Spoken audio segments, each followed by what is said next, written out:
நன்றுடையானை தீயதீலானை நரைவெல்லேறு ஒன்றுடையானை உமையொரு பாகம் உடையானை சென்றடையாத திருவுடையானை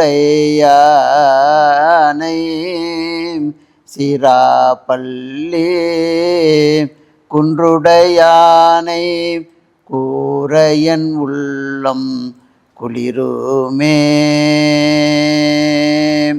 எல்லாம் அல்ல செந்தமிழ் சொக்கநாத பெருமானுடைய திருவருளையும் தர்மயாதின குருமணிகளினுடைய குருவருளையும் சிந்திக்கின்றோம்.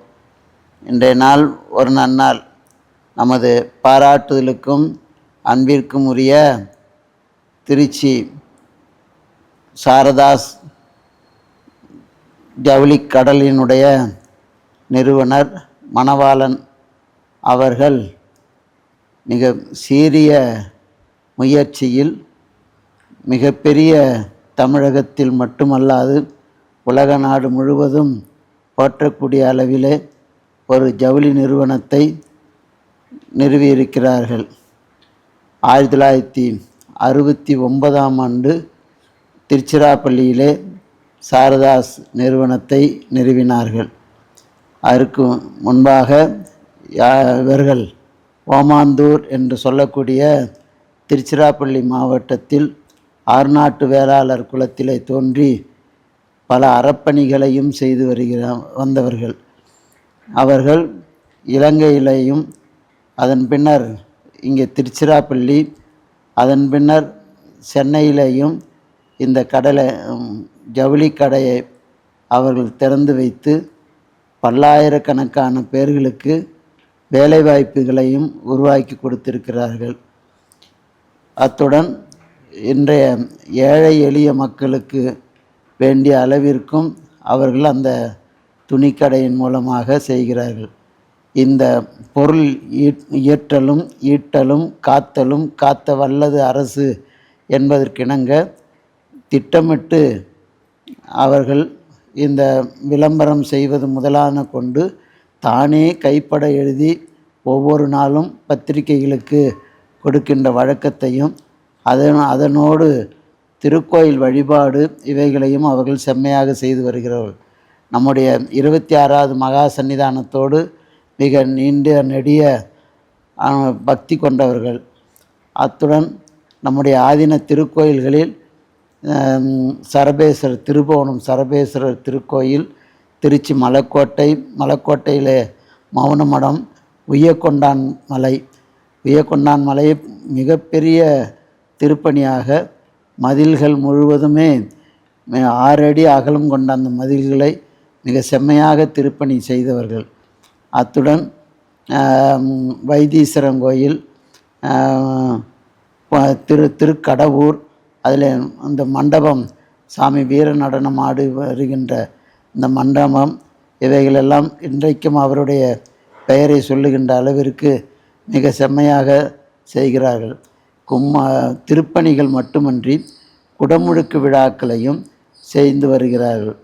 அத்துடன் சில கோயில்களுக்கு அவர்களே எல்லா வகையான ஒரு மண்டபத்திலே ஒரு யாகசாலைக்கு வேண்டிய அனைத்து சிறுவம் முதலாக மருந்து முதலாக மாலைகள், திரவியங்கள், 96 வகையான திரவியங்கள் இவைகளை எல்லாம் வைத்து குருக்களுக்கு சம்பாவனை முதலாவைகளையும் கொடுத்து அப்படி ஒரு ஏற்பாட்டுக்காக பலரையும் ஒரு ஊழியர்களை நியமித்து செய்து வருகிறார்கள்.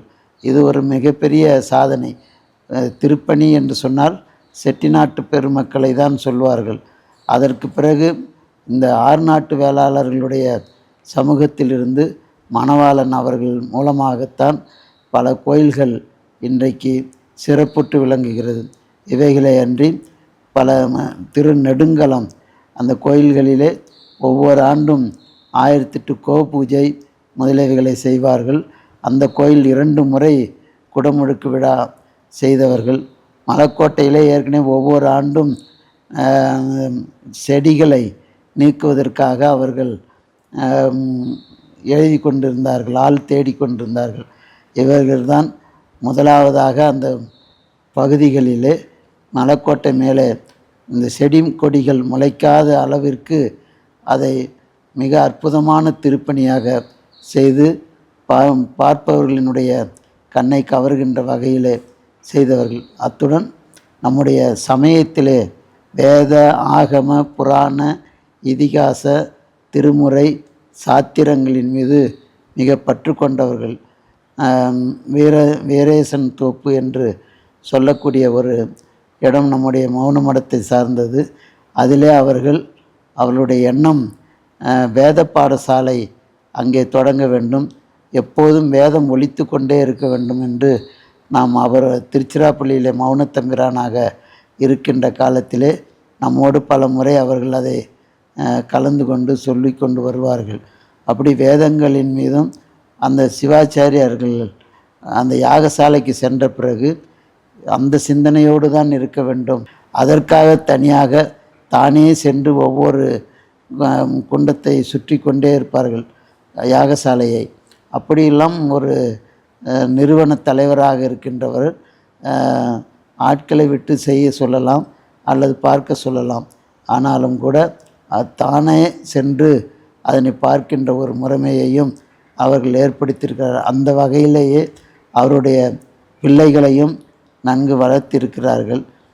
ரோஷன், சரத் 2 பிள்ளைகளும் இன்றைக்கு அவர்களுடைய வாரிசாக இருந்து இந்த ஜவுளி கடையையும் மிக செம்மையாக நடத்தி வருகிறார்கள். இப்போது கூட நம்முடைய உய்யக்கொண்டான் திருமலை திருப்பணியும் நடந்து கொண்டிருக்கிறது. அவர்களுடைய முயற்சி தந்தையார் செய்ததை தான் உடனிருந்து கவனித்து வந்ததினாலையும் அவர்களும் அப்படி தான் எதாக இருந்தாலும் பையன்கிட்ட கேட்டு சொல்லுகிறேன் என்று சொல்வார்கள். பையனும் அவர்கள் அப்பாட்ட கேட்டு சொல்கிறேன் என்று சொல்வார்.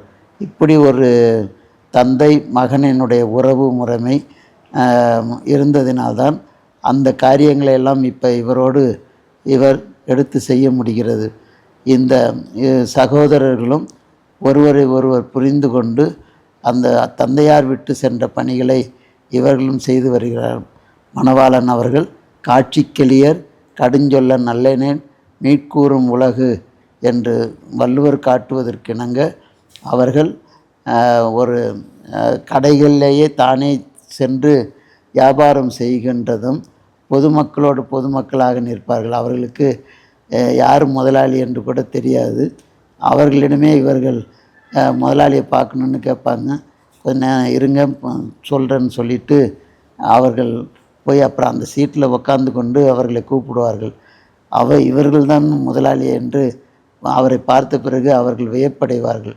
அப்படி ஒரு தானே அந்த கவுண்டரில் நின்று வியாபாரம் செய்வது முதலாக, திருக்கோயில் திருப்பணி செய்வது முதலாக, அத்துடன் அன்னப்பாளிப்பு, தன்னிடம் வேலை பார்க்கின்ற ஊழியர்கள் 3 வேளையும் அங்கேயே உணவு செய்கின்ற ஒரு முறைமையையும் இவர்கள் கடையிலே தான் முதலாவதாக அது செய்யப்பட்டது. அந்த 6 நாட்டு வேளாளர்களுடைய சமூகம் ஒரு பெரிய செட்டியார்கள் சமூகம் போன்று திருப்பணி செய்வதிலே இன்றைக்கு நிலைநாட்டக்கூடிய அளவிற்கு அவருடைய பெயர் நிலைத்து நிற்கக்கூடிய அளவிற்கு அவர்கள் செய்கிறார்.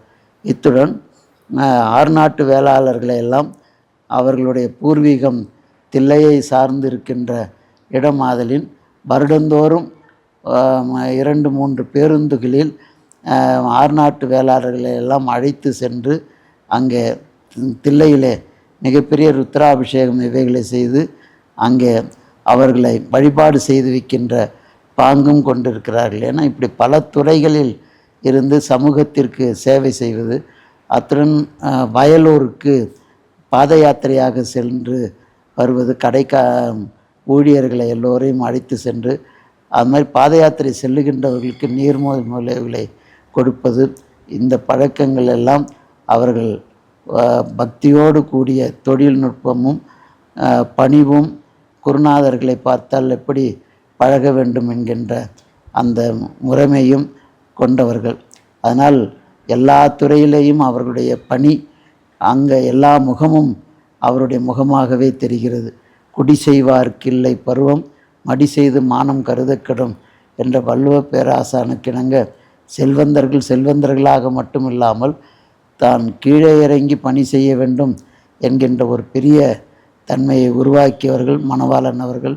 அவர்களுடைய நினைவாக இந்த ஒளி காட்சி வெளிவருவது பாராட்டுதலுக்குரியது.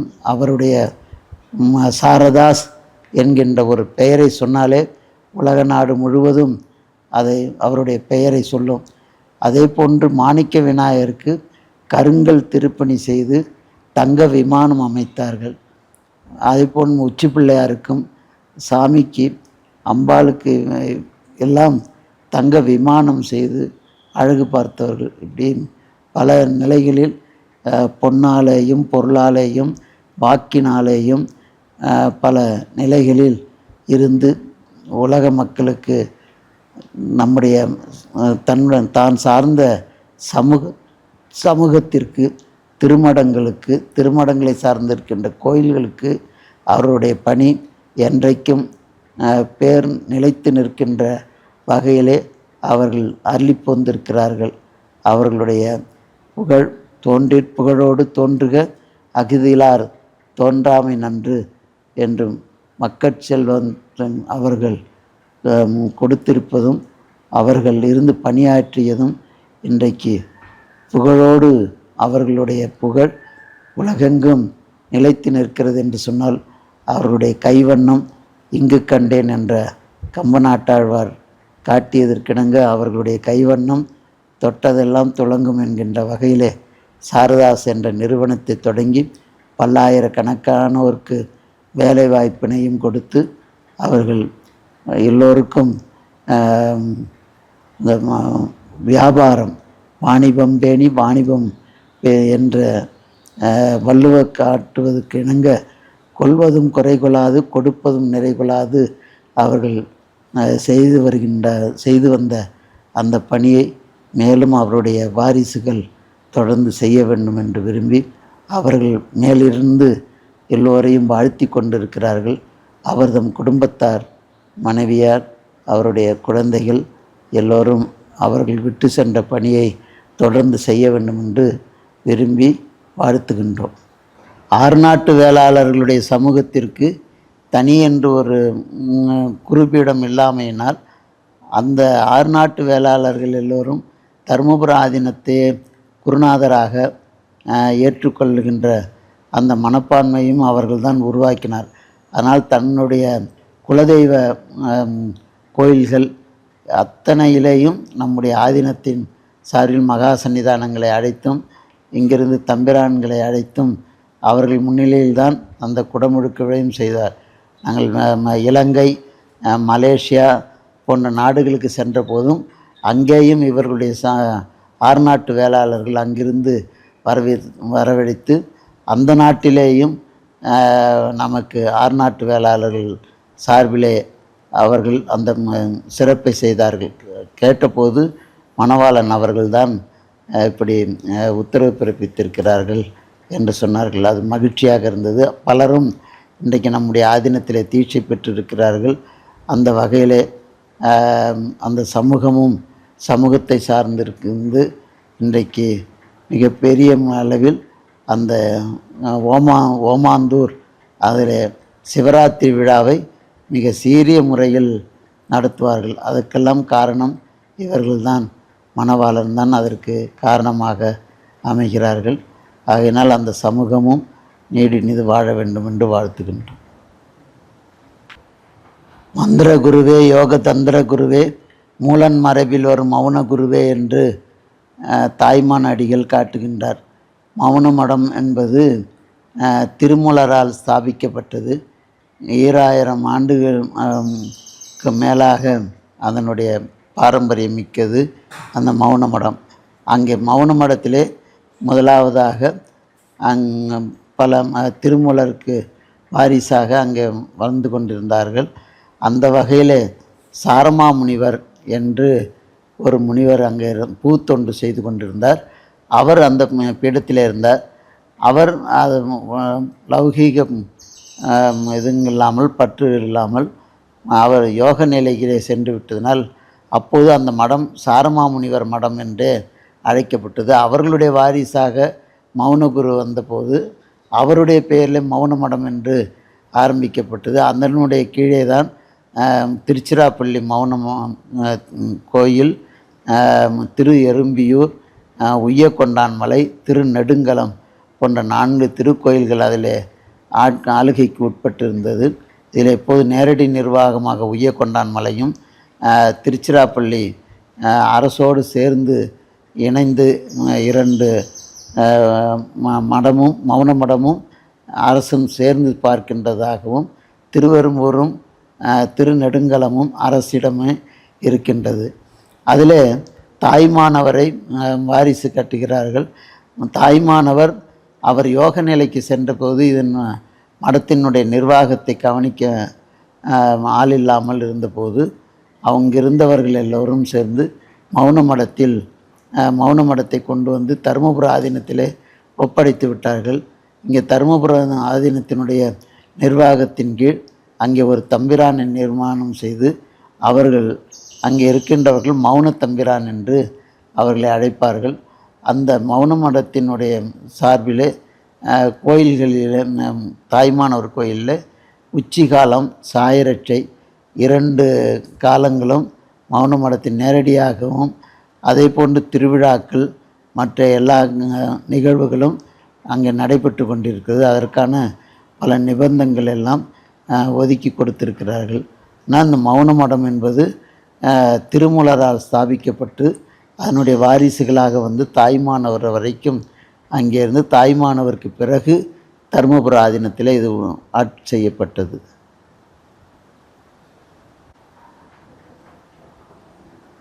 சாரதாஸ் நிறுவனம் என்பது ஒரு மனிதனுக்கு உணவு, உடை, உறையுள் 3 முக்கியம்.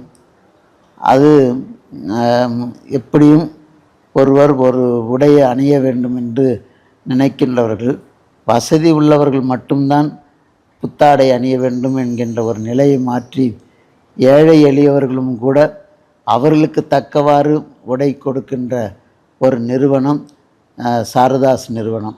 சாரதாஸ் நிறுவனம் ஒரு பொருளாதார ஈட்டத்துக்கு மட்டுமன்றி சமயத்துறையிலையும் பல திருக்கோயில்களுக்கு அவர்கள் உடை கொடுக்கிறார்கள். பரிவட்டம் என்று சொல்வார்கள், பரிவட்டம் கொடுக்கிறார்கள் குருக்கள். அதே போன்று ஜவுளி வந்து தீபாவளி நேரத்தில் அந்த திருக்கோயில் சிப்பந்திகளுக்கு எல்லோருக்கும் அவர்கள் கொடுக்கின்ற ஒரு பாங்கையும் அவர்கள் கொண்டிருக்கிறார். பொதுவாக சாரதா எத்தனையோ துணிக்கடைகள் இருந்தாலும் கூட இது ஒரு பெரிய துணி கடலாக விளங்குகின்ற இந்த சாரதாஸ் பட்டு வகையிலிருந்து பருத்தி வகை வரைக்கும் அத்தனை விதமான நிலையிலையும் பெண்கள் புடவையிலிருந்து இன்றைக்கு சுடிதார், கம்மீஸ் என்று சொல்லுகிறார்களே அந்த நவீன உடைகள் வரைக்கும், ஆண்களுக்கு அதே போன்று வேட்டி முதலாக இன்றைக்கு பேண்ட் என்று சொல்லுகின்ற குழாய் சட்டை முதலாக வரைக்கும் அத்தனை விதத்திலேயும் அவர்கள் கண்ணை கவர்கின்ற வகையிலே மக்களுக்கு தேவையானதை தேவையான பொழுது அந்தந்த மதங்களுக்கு தக்கவாறு விற்பனை செய்கின்ற முறையை சாரதாஸ் மணவாளன் அவர்கள் ஏற்படுத்தி கொண்டு அவர்கள் வழியிலே அவர்களுடைய வாரிசுகள் செய்து வருகின்றார்கள். மௌன தம்பிரானாக திருச்சிராப்பள்ளியிலே 5 ஆண்டு காலத்துக்கு மேலாக அங்கே இருந்தோம். அப்போது பல நேரங்கள் தனிமையாக அவர்களுக்கு ஏதேனும் ஒரு மன அமைதி ஏற்பட வேண்டுமேனால் நம்மளை அழைத்து பேசி கொண்டிருப்பார்கள். மணிக்கணக்கில் நாங்கள் பேசி கொண்டிருப்போம். பல விஷயங்கள், திருமுறைகள், வேதங்கள் இவற்றை பற்றியெல்லாம் அவர் நன்கு படித்திருக்கிறார்கள். சமயத்துறையோடு மட்டுமல்லாமல் நிர்வாகங்கள் எப்படி இருக்கும், இன்றைய கால சூழலில் வெளியில் உள்ள மக்கள் எப்படி இருக்கிறார்கள், நீங்கள் எல்லாம் இதை அறிந்து கொள்ள வேண்டும். ஏனென்றால் நான் ஒரு பொதுமக்களிடமிருந்து நான் பழகுகின்றவன். அதனால் உங்களுக்கு பொதுமக்கள் நெருங்க விடாமல் நிர்வாகத்தில் இருப்பார்கள். நாங்கள் அதை அறிந்து உங்களுக்கு வேண்டிய வகையில் ஏதேனும் சொல்ல வேண்டுமானால் சொல்லுகிறேன் என்கின்ற அளவில் நிர்வாகத்தை பற்றியும் கூட அவர்கள் பல முறை சிந்தித்திருக்கிறார்கள். மற்ற நேரங்களில் நாங்கள் திருக்கோயில்கள், ஆதீன வரலாறுகள், திருக்கோயில் வரலாறுகள் இவைகளெல்லாம் இதுமாதிரி அடுத்து பல நூல்களை நமக்கு அவர்கள் கொடுத்து, இந்த நூலின்படி நாங்கள் படித்து கொண்டிருப்பது சரியோ என்று கேட்பார். சரி என்று சொல்வேன். அது இல்லைனா இதை மாற்றி படியுங்கள் என்று சொல்வேன். அதையெல்லாம் அவர் படித்து உடனிருந்து அதை செய்வதும், அந்த முடியாத காலத்திலும் கூட தாய்மானவர் கோயில் கும்பாபிஷேகம் நடந்தபோது கொஞ்சம் ஒரு 2 படியாக ஏறி வந்து அங்கே கும்பாபிஷேகத்துக்கு வந்தார்கள். மிக நான் கூட கீழே இருந்தே தரிசனம் பண்ணலாமே, அங்கிருந்து ஒளி காட்சியின் மூலமாக பார்த்து கொண்டிருக்கலாமே என்று, மேலே வந்தால் தான் அதற்கு பலன் உண்டு என்று அவர்கள் சொன்னார்கள். மிக இலகிய உள்ளம் கொண்டவர்கள். யாராவது ஒருவர் ஒரு கோரிக்கை கேட்டால் அதை உடனடியாக எந்த வகையிலாவது செய்து கொடுக்கக்கூடிய தன்மை கொண்டவர்கள். அப்படி ஒரு இலகிய மனதோடு இருப்பதினால் நம்மிடம் பல முறைகள் பல விஷயங்கள் பேசி கொண்டிருப்பார். மகா சன்னிதானத்தோடும் அதே கொண்டு வந்தால் நிறைய நேரம் பேசி கொண்டிருப்பார்கள். மகா சன்னிதானமும் அந்த திருக்கடைக்கு எழுந்தருள செய்து அவர்களுடைய ஆசியை பெற்றவர்கள் அவர்கள். அதனால் அவர்களுடைய நீண்ட நெடிய தொடர்பு குருமணிகளுக்கும் ஒரு சீடருக்கும் இருக்கின்ற தொடர்பு எங்களுக்கும் அவருக்கும் இருந்த தொடர்பாக அமைகிறது. என்ன நினைக்கிறார்களோ அதை கைலாசம் அவர்கள் நிறைவேற்றி கொடுப்பார்கள். பல கோயில்களுக்கு அவர்கள் மூலமாகத்தான் பல திருப்பணிகளை செய்வதற்கு வேண்டியவைகளை கைலாசம் அவர்கள் செய்கிறார்கள். இப்போது கூட உய்யக்கொண்டான் மலையினுடைய அந்த கட்டிடப் பணிகளை அவருடைய வாரிசு அதை அவரை விட்டே செய்ய சென்ற முறையும் அப்படி தான். ஏனென்றால் அந்த மதில் ஒரு அம்பாசிடர் கார் போகிற அளவிற்கு 6 அடி அகலம் கொண்டது.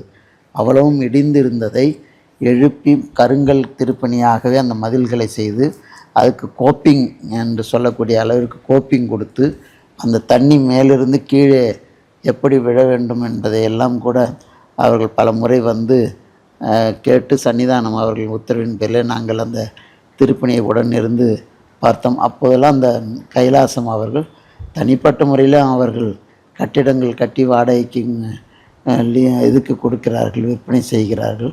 அதனால் அவ்வளோ பெரிய தன்மை கொண்டவர்கள். சன்னிதானத்தின் அவர்கள் மீதும் மணவாளன் அவர்களின் மீதும் அவர்களுடைய வாரிசாக இருக்கின்ற அவர்களுடைய புத்திரர்கள் மீதும் அவர்கள் அன்பு கொண்டவர்கள். நல்ல கட்டடக் கலைஞர்.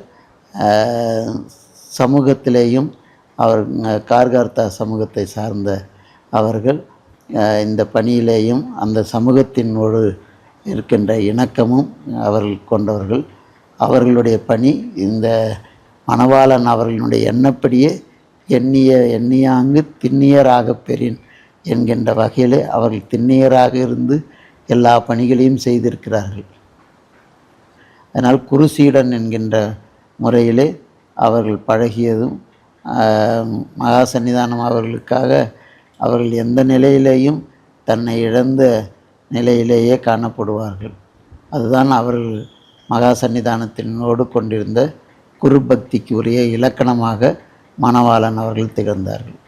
குடி செய்வார்க்கில்லை பருவம் அடி செய்து மானம் கருதக்கடும் என்கின்ற வகையிலே ஒரு எளியவராக இருந்தவர் மிகப்பெரிய தொழிலதிபராக வளர்ச்சி அடைந்தது என்று சொன்னால் அது முயற்சி முயற்சி முயற்சி முயற்சி என்பதுதான் மணவாளன் அவர்கள் கொண்டிருந்த ஒரு தன்மை.